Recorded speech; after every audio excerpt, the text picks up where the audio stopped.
Hey guys, welcome to this week's podcast episode for the Financial Freedom Podcast. And I'm really excited about today's guest. We're going to be talking all about social media marketing, developing a marketing team. We'll learn about voice search as well as the role of artificial intelligence, video content. It's going to be a really fascinating discussion. And our guest today is Sarah Hansen, and she is CEO of Your Marketing Team. And she's got tons of experience as a social media strategist, and I'm delighted to welcome her to the show. Welcome, Sarah. Hi, thank you so much. I'm excited to be here too. Yeah, we had connected through Podmatch, and you have a very interesting story. So share that with the audience, and we'll get right into it. Yeah, so pretty much when I finished my undergrad at Colorado State University, I went right into the job hunt, and I was social media strategist at a large agency based out of Lincoln, Nebraska, which is where I'm from. And I was like the lowest paid employee, the least respected, the youngest, just kind of like bottom of the totem pole. And I was not making hardly any money. I couldn't even move out of my parents' house. So I was like, screw this. I'm gonna freelance on my own. There's literally no risk, nothing holding me back. I have nothing to lose. So I started freelancing, and the reason that I loved social media was because it combined a lot of my skill set. I studied journalism in school, journalism and digital media communications. So I could do writing, I could do graphic design, video editing, and also just the overall storytelling that came with social media marketing. So I freelanced, and as I did that, it grew to be, larger and larger. And all of a sudden I have a small team and a roster of clients. And also like I evolved into doing so much more than social media too. So I like to call it I call it my full funnel effect. So just focusing on creating funnel strategies and then all of the different digital marketing strategies on different platforms that fall into your funnel. So social media, but also email marketing, YouTube, blogging, landing page and sales page creations, course creation, and all of that. Yeah. Wow. So he's really developed from solopreneur, self-employed to building a business, which is really interesting. And I love hearing stories about people that couldn't find opportunity in traditional markets and made it on their own. And, the potential is limitless. You have so many interesting ideas, and this idea of, for example, the future of voice search and its impact on digital marketing. This is something new. What is voice search? Is that where you just go on to Alexa or Siri? And I'm curious. Yeah, that's exactly what it is. And people, we're realizing more and more how much voice search plays into SEO and then how you write your content. So when you're writing blogs or even social posts, when you're creating titles for your YouTube video, you want to keep in mind like how people are asking questions to Siri or to Alexa. So you could say, "Hey Siri, how can I create?" Oh my gosh, my Siri just lit up when I said that. Sorry. How can I create a comprehensive social media strategy or, something like that? I'm sure it wouldn't be as well thought out because when we talk to Siri, it's a bit more casual. But just thinking in any sense when you're using SEO or keywords, thinking about how people actually ask questions and not stressing out so much about like looking at SEMrush or Google Analytics and trying to piece together programs that maybe you don't even understand. It can actually be a lot simpler than that to figure out what your keywords are. It's quite interesting. And, these new terms such as, voice search and like, this idea of like social podcasting, all of these, I love seeing trends. Other thing is, especially with Chat GPT and other large language models platforms, the role of artificial intelligence in digital marketing, is it enhancing efficiency or is it replacing creativity?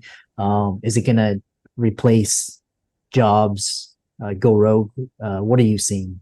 I see both. I think it has a great potential, and we've already seen the potential it has to efficiency, especially for small business owners or maybe someone who considers themselves a solopreneur and they don't have the resources or they don't even really care to build out a huge team or have a staff of people. So it can be really helpful for people like that who they do need to create a ton of content, but maybe they don't have the budget to pay like, these amazing copywriters or whatnot, or maybe like creativity isn't necessarily their thing or writing isn't their thing. I do think it does require some creativity and some skill set. ChatGPT, yeah, it's great, but you have to really fine tune the input for it to give you what you want in your tone, talking to your target audience, etc.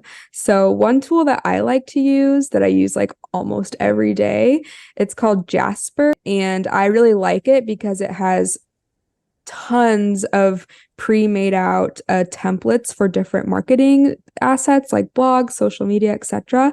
And it also asks for things like tone of voice, target audience, like goal of the content, background information. So you can really give it a lot and make sure that the output is more in line with what you're looking for in terms of copy.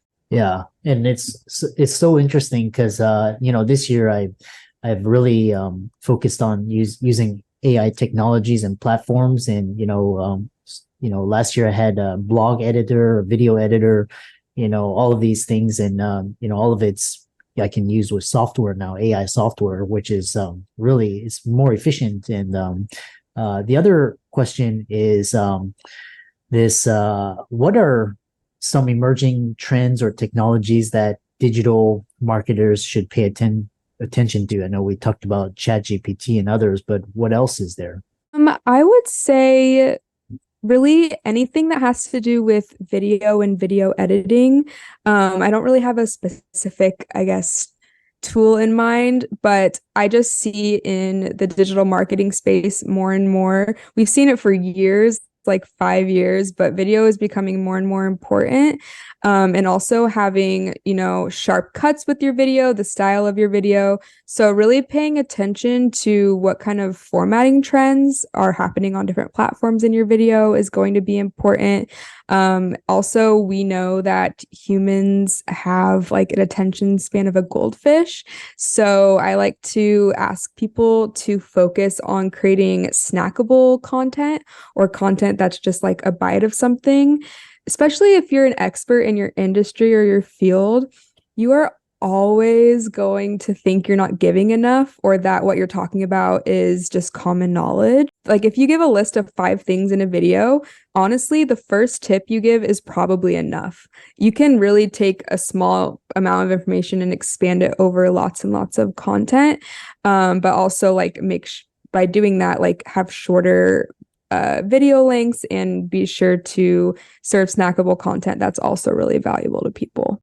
Yeah, and so yeah, now that you talked about video, because this idea of it's called short form vertical, and how can brands utilize video marketing for maximum impact? You talked about viral videos and creating snackable content away from this like long form content. Kind of describe to the audience how they can use video in various platforms and formats.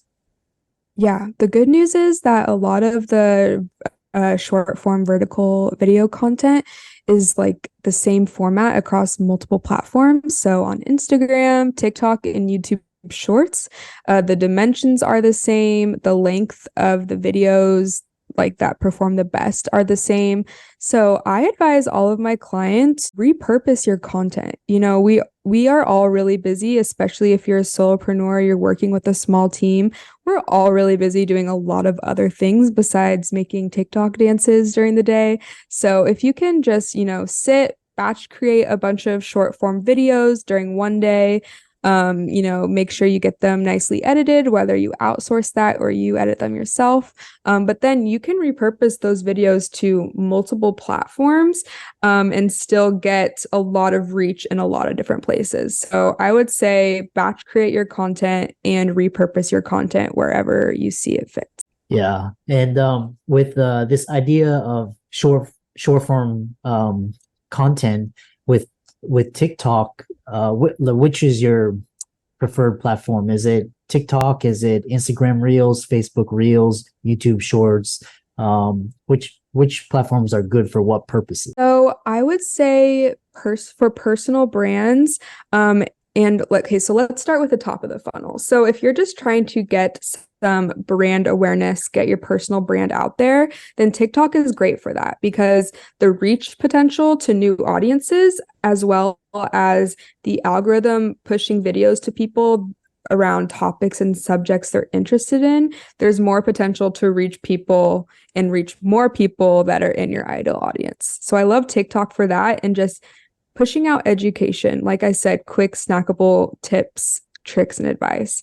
And then if you're looking to grow a community of people that are, engaging with you through messaging, through comments, who might in the future engage with you in your course or whatnot, Instagram is great for that. You can build a bit more of a community there. And then if you are looking to, again, I would say YouTube is kind of tricky because it's like technically not a social media platform, but again, it is really great for brand awareness there too, because, people are searching how to do XYZ, like tips for XYZ. So you can really reach audiences there, especially within specific topics and subjects. So I would say YouTube and TikTok are great for brand awareness and reaching new audiences, and Instagram is great for building connections and community. You brought up so many points and questions. So one thing is this idea of Instagram as a community. Why is it that using Instagram Reels will build a community? I'm just curious as to, what features allow it to do that. Yeah, well, compared to TikTok, Instagram, it's easier to message people directly. And it also, I'm not really sure why, but people are more comfortable having personal conversations on Instagram. And if you have a personal brand, that's really important, building those connections. So in Instagram Reels, for example, you can do things like share and save different reel templates. So that can, get you popular, because if you create a reel template and, a bunch of people are using it, like it's going to be connected to your profile. You can also do things on Instagram, like have it say in the reel comment freebie to get the link to my latest free resource. And you can set up automations. So if people do that, then it'll DM them right away. So you can just be a little bit more personal on Instagram. It's not even necessarily just the reels, just like the platform in general. So that to me makes it a much easier place to build community. Yeah. You really were really fascinating. Some questions I have, a lot of the people, they missed out on the early days of YouTube, and now they're trying to build a YouTube channel and presence. One of the questions I get frequently is why is it so hard to grow on YouTube? Like, is it the algorithm? Is it just basically they want like quality content? It's just like, it's kind of like, people, like you're talking about, like it's really easy to grow on TikTok and Facebook Reels. They're trying to get in LinkedIn as well. But why is YouTube so hard to grow on? I think with YouTube, because if you're not sharing things like the YouTube Shorts, it just requires a lot more effort and energy in terms of editing and publishing the videos. And that's just not a skill set that a lot of people have.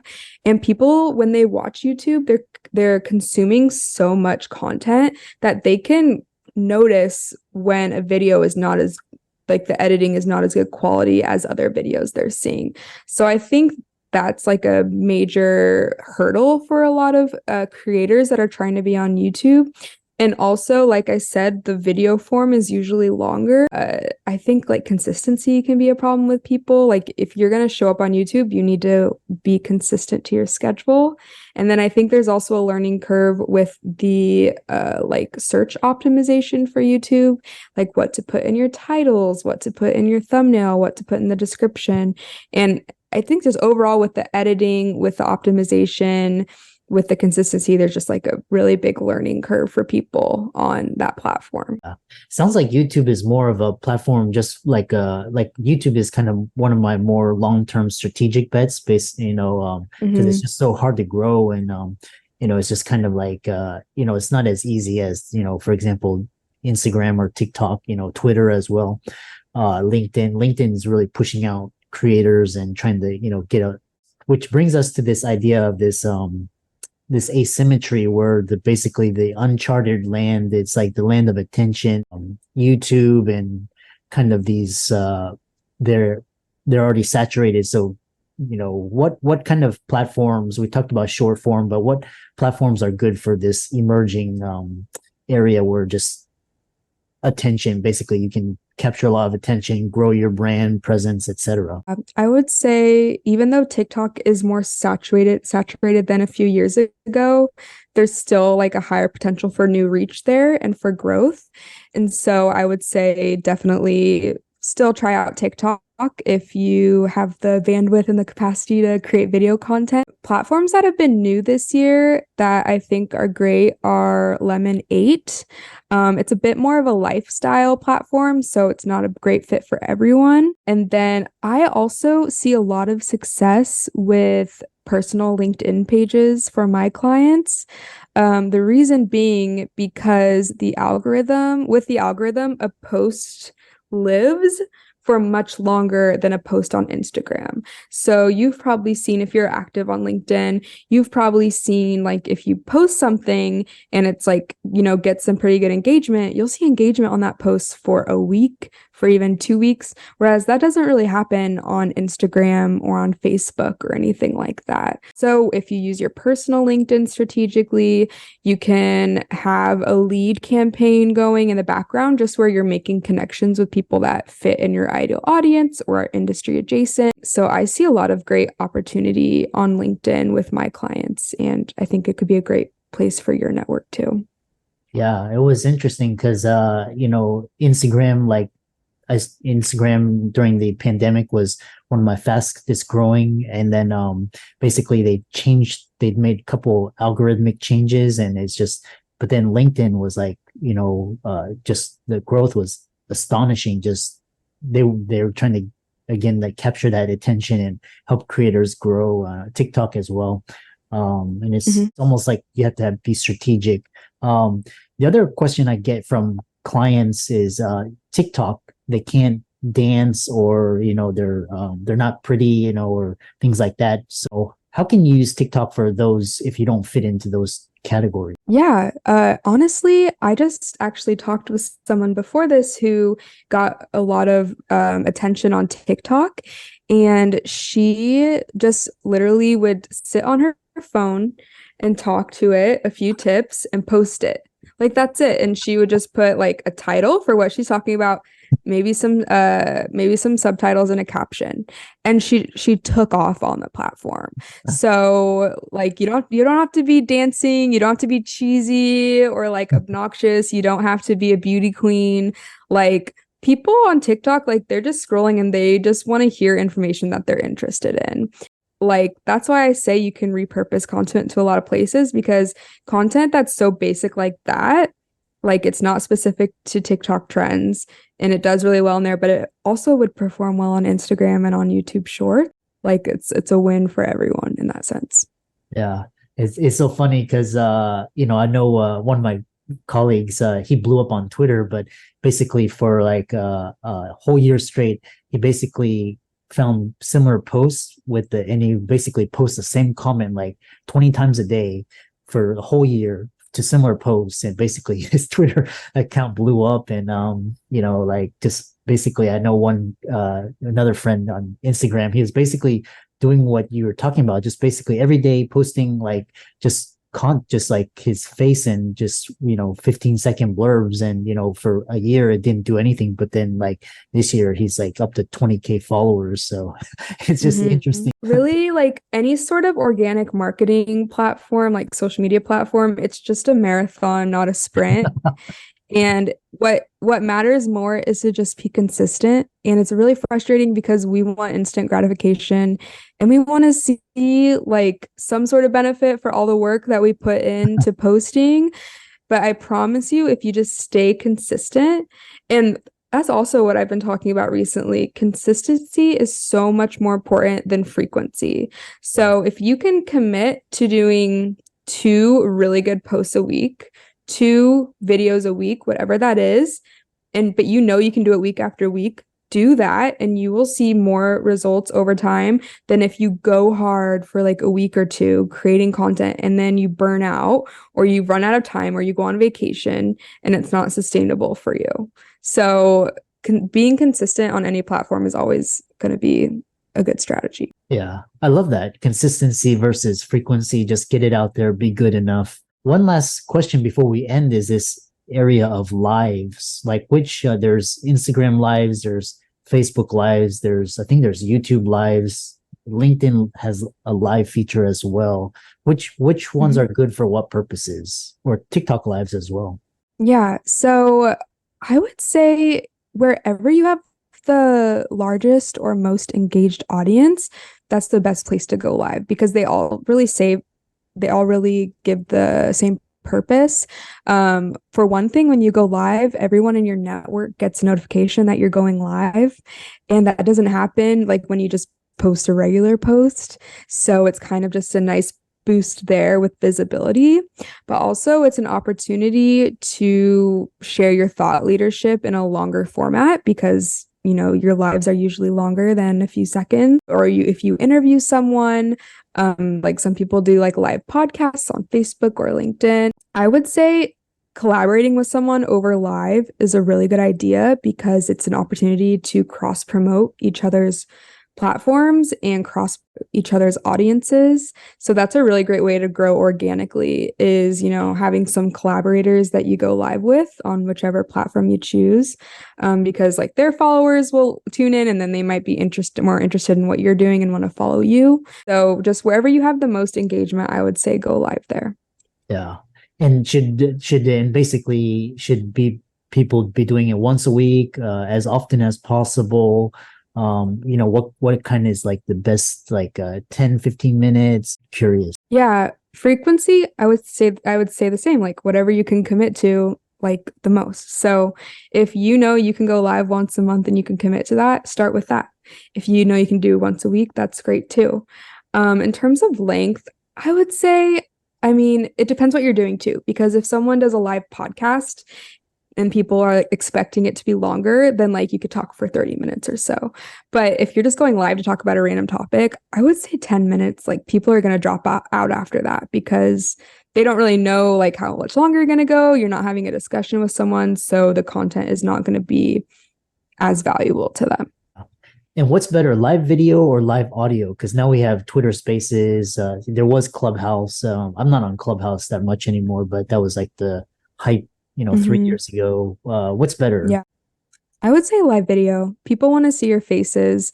And in terms of audio content, I would if you're going to do audio, just do a podcast because people like are more, because you can listen to a podcast on your own time. So like if someone's going live on audio, like one, there's no video, so it's just not as entertaining. But and also it's only at that time. Sure, you can go back and listen to it later, but they're not going to be as inclined to listen to it right in that moment. So if you're interested in doing audio, I would just do a podcast. I think you'll have more value there. Yeah, fascinating discussion. I really enjoyed this talk. How can people contact you, check out your website, follow you on social media, and check out your work?